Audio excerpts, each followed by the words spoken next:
Hi everyone, it's Don Fenton, the Activity Connector, and welcome back to the Power of a Hobby podcast. This is just a shout out to our new sponsor of the podcast. It's Skillsters, which is a inclusive physical activity and wellbeing specialist business. Their tagline is include, adapt, succeed.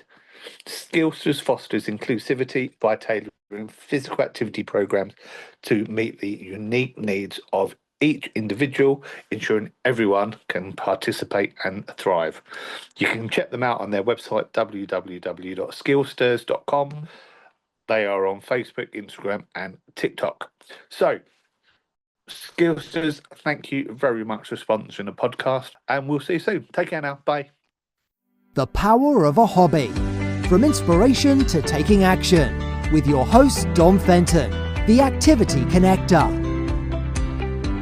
Hi everyone, and welcome back to the Power of a Hobby. This is a brand new season and a brand new sponsors podcast. So today I want to introduce Andy. How are you?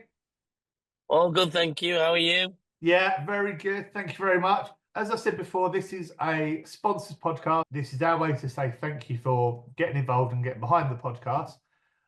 Andy, for people who don't know you, why don't you just tell people who you are and tell you what you do? Okay, yeah. So my name's Andy Bell. I'm from Chesterfield, Derbyshire. So I've been for the last 18 years, I've been a tennis coach. So I'm a level 4 qualified tennis coach. I've mainly been working out of Chesterfield Tennis Club, but I've also kind of done lots of disability tennis for the LTA. Kind of recently moved on to working for Panathlon Challenge as well, and various other charities as well. It sounds a busy time. Very busy. Sounds a busy time. And obviously, the business that you've come on as a sponsor is called what? It's called Skillsters. So tell me about that. Yeah, so I'm really eager. I'm really eager to make sure sports is inclusive and adaptive. So I decided to set up this company at Easter time this year, and what I'm hoping to get, my goal is to make sure we set up some community sessions for adults and children with disabilities. I'm hoping that we can also help train other coaches, organization in the community to be inclusive as well, upskill them. And also as well, a big part of it's going to be seated sports in care homes as well. Okay, so obviously getting behind the podcast, and we're very thankful. And actually, with my background with Panathlon as well, we've obviously done a little bit together already, and we chat a fair bit as well, don't we? To be fair, we do, yeah, we chat a fair bit. So, in terms of this podcast, as a whole, the Power of a Hobby, obviously, the reason I set it up was that through my life, I've hit rock bottom a number of times. As a child, I was bullied at school, and actually, the Power of a Hobby comes from the fact that if it wasn't for my hobby of sport and rugby, as I've said to you before we started this, I wouldn't be here. Yeah. It was really interesting you then going, actually, part of the reason you do what you do is, again, because of using sport as a hobby and using those as well. Why don't you care to just go into a little bit more detail on that for me?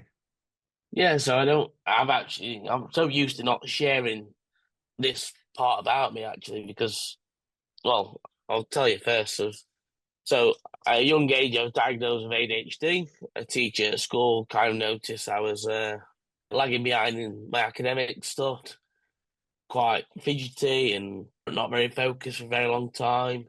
So I was diagnosed with ADHD, but I know I was bullied and stuff like that for not being quite as fast as others academically, or things like not understanding jokes and stuff like that. So a bit not understanding banter and whatever else. So I used to get the mickey took out of me as well, quite a bit.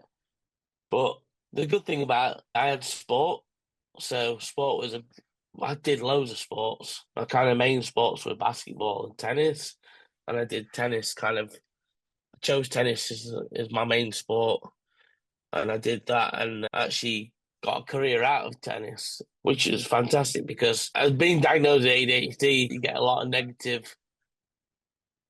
A lot of people have negative kind of comments or thoughts. Andy's not gonna kind of do anything when he's older. He'll probably be leaving off the state, off the government. Probably be a bit lazy. He won't be able to go out and get a job. But actually, it's been total opposite.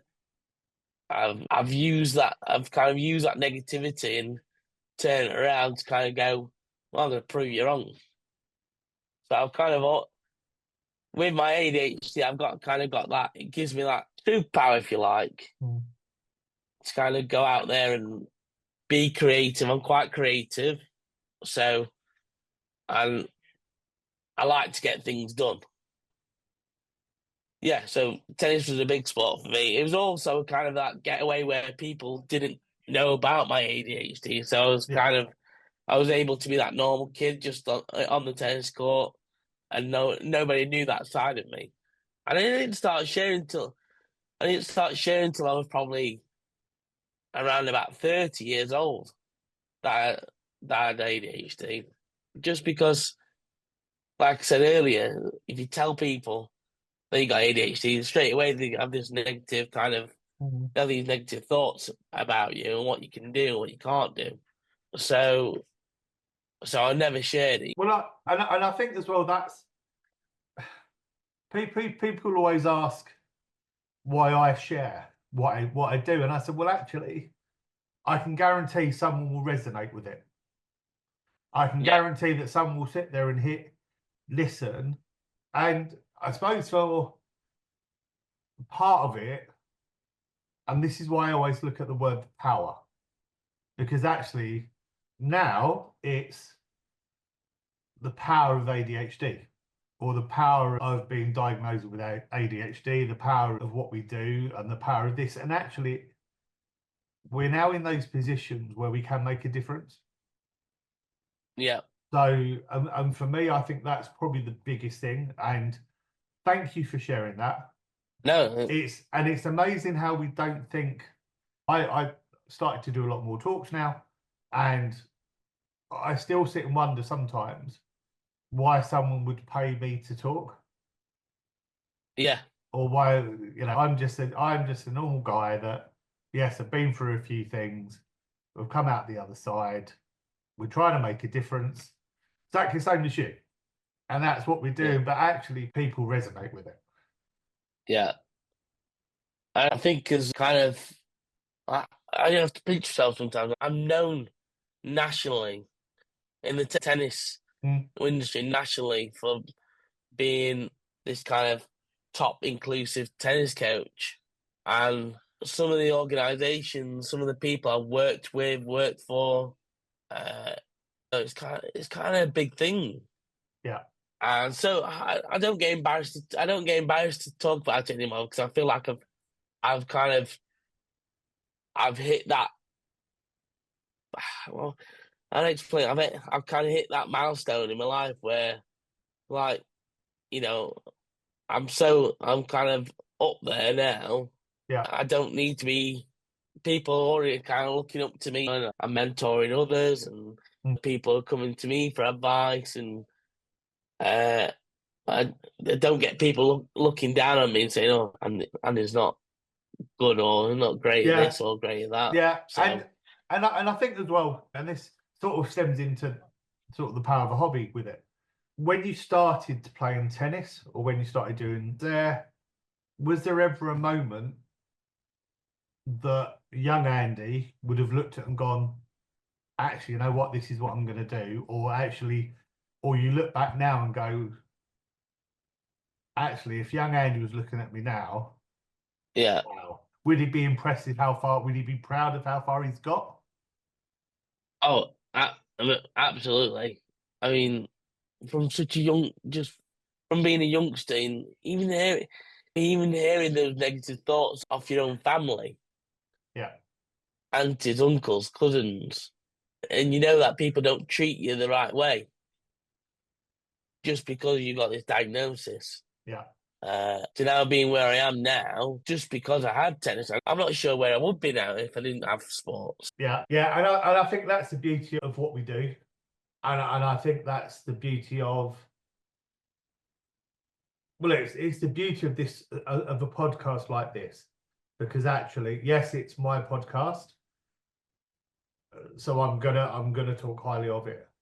But actually, the stories that I hear, the stories that people tell, even if they don't come on the podcast, and they talk to me about what their hobbies are, or they tell me that, oh, they've heard an episode and they've now taken up this, or they've now done this.